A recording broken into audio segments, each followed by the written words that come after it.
Қайырлы күн, достар. Бүгін пикникке, жолға шыққанда булочканың ішіне салып ала қоятын қолайлы тағам дайындайтын боламыз.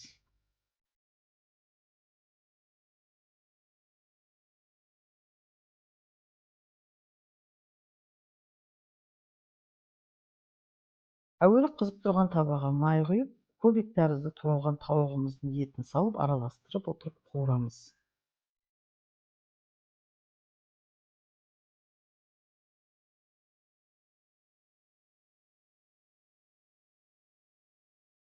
Содан соң туралған сарымсақты, пиязды қосамыз.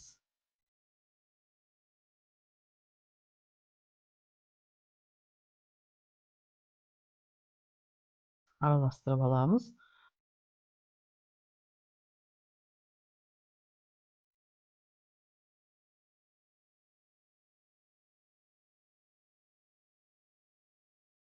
Мен ұзынша етіп кесілген сәбізді қосамыз.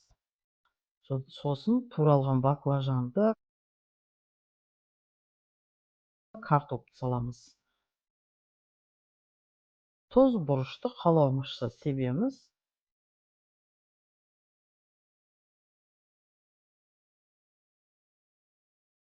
Тағы да араластырып аламыз.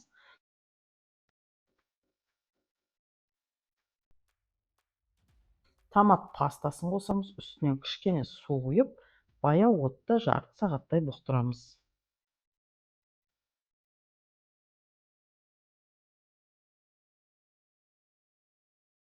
Осы кезде булочкаларымызды алып, бет жағын қақпақ тәрізді кесеміз, ішіндегі жұмсақ жерін ойып аламыз.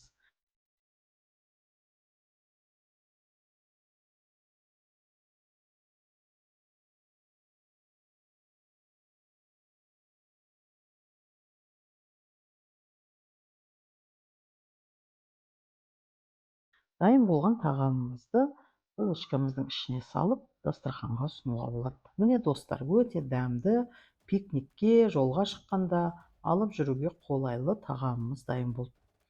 Өте жұмсақ, шырынды әрі өте дәмді. Міндетті түрде жасап көріңіздер.